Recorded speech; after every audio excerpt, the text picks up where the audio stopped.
Antes, digamos, de hablar de las observaciones en sí que hemos hecho, quiero poner un poquito en contexto esas observaciones. Desde que empezó todo el proceso de paz, el Consejo Gremial Nacional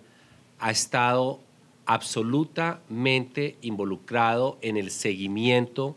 en el análisis de cada uno de los temas que han sido abordados, desde el Acuerdo de La Habana, cuando se transformó en el Acuerdo del Teatro Colón. Nosotros tuvimos la oportunidad, antes del Acuerdo de La Habana, de entregarle un documento muy extenso al señor presidente, un documento que tuvo el consenso de todos los gremios, los 21 gremios que integran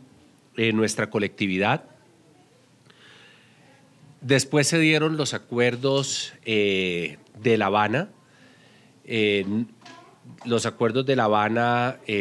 cuando después hubo la votación del plebiscito, se transformaron en los acuerdos del Teatro Colón,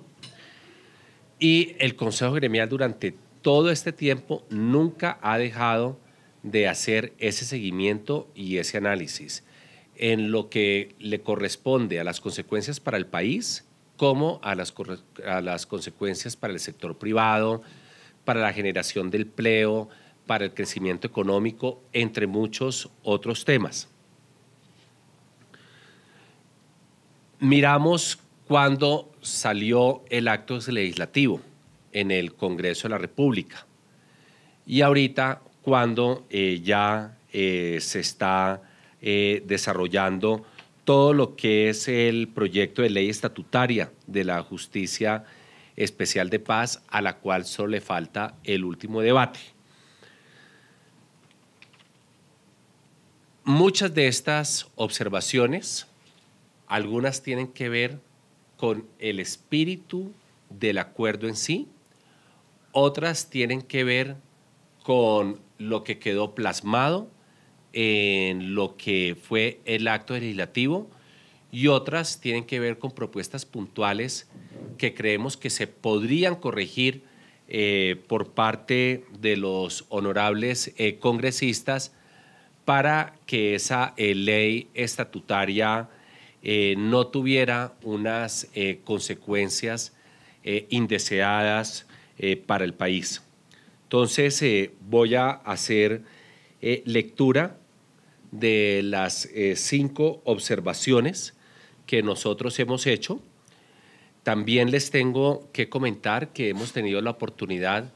de tener una interacción con el gobierno sobre estas inquietudes. Esta mañana pudimos planteárselas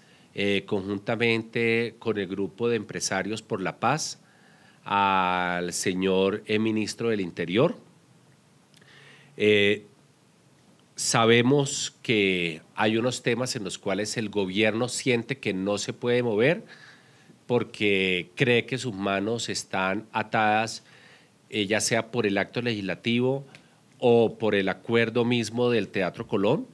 pero también hay otros temas que creemos que con una mejor redacción y con una mayor claridad se puede hacer un avance sustancial. De todas maneras, independientemente que algunas propuestas pues pueden no ser incorporadas por el gobierno, por los ponentes, consideramos un deber histórico del Consejo Gremial que dejemos planteadas estas inquietudes para que las conozca la opinión pública, y que han sido el fruto de un estudio y de un análisis donde nos han acompañado un equipo de personas muy talentosas, lideradas entre otras por el doctor Juan Manuel Charri y por toda la Secretaría Técnica del Consejo Gremial y todos los equipos jurídicos y corporativos de los 21 gremios nuestros. Primera observación. A la luz de lo aprobado por las comisiones primeras conjuntas, el sector empresarial observa con enorme preocupación la falta de claridad y precisión en relación con la definición de la competencia de la JEP, y llama la atención de los ponentes y de los congresistas a que la ponencia para la plenaria del Senado de la República y de la Cámara de Representantes resuelva la situación contenida en los artículos 62 y 63. De lo contrario, la JEP quedaría de facto dotada para definir con todos los grados de libertad su propia competencia, incluso subordinando la justicia penal ordinaria a las determinaciones de esta jurisdicción temporal. La JEP que se reglamenta en esta ley estatutaria debe ser excepcional, transitoria y restrictiva. Segunda observación. Tengo que aclarar para la primera que creemos que el gobierno ha tomado algunos de los aportes y las inquietudes contenidas en esta primera observación.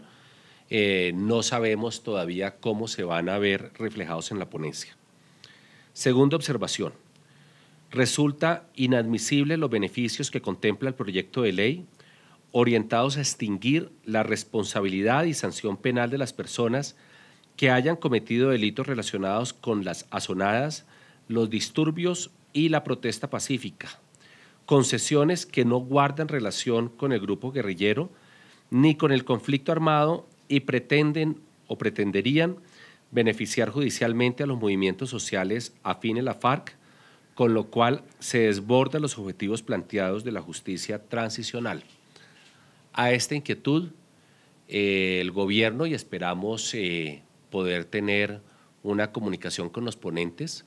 pero ¿qué ha dicho el ministro del Interior? Que ellos tienen la claridad y si tienen que hacer énfasis, así se haría, remitiendo otra vez por escrito que esto se aplica, no se aplica, sino para las acciones que fueron del 1 de diciembre hacia atrás o en casos excepcionales del 1 de diciembre del año 2016 hasta agosto de este año, mientras se dio el proceso de reincorporación. Si eso es así, digamos, quedamos tranquilizados hacia el futuro, pero aún así no consideramos que hacia atrás uno pueda tener un perdón y olvido sobre unas conductas que nada tenían que ver con el conflicto y que podían extenderse a beneficiar un sinnúmero de personas que aprovecharon estas circunstancias o estas actuaciones para tener total impunidad del 1 de diciembre hacia atrás. Tercera observación. En relación con la participación política, este proyecto de ley debe garantizar que se cumpla, en primer lugar, con la sanción y reparación a las víctimas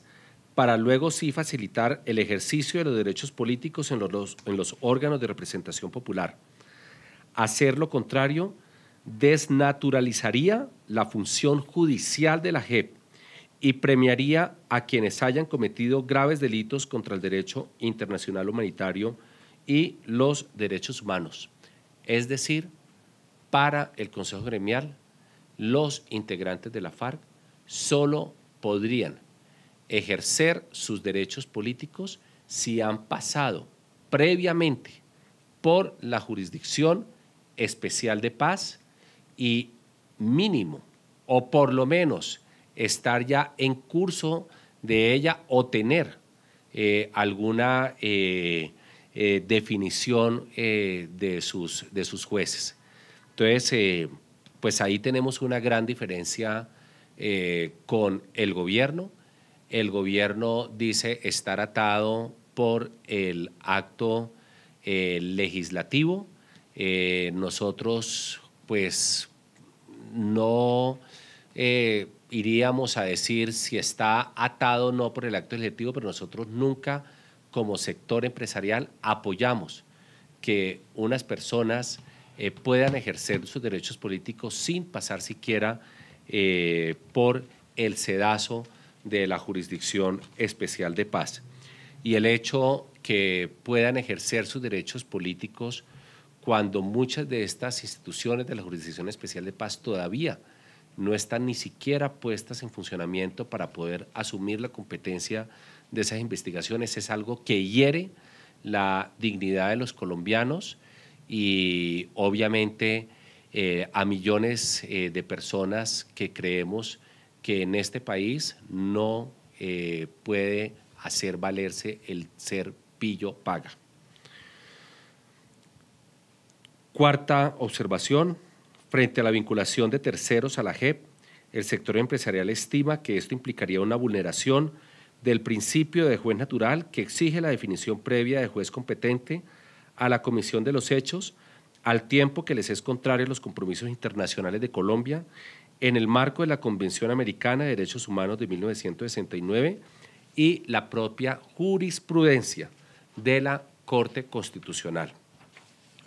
Sobre esto ha habido un diálogo bastante fluido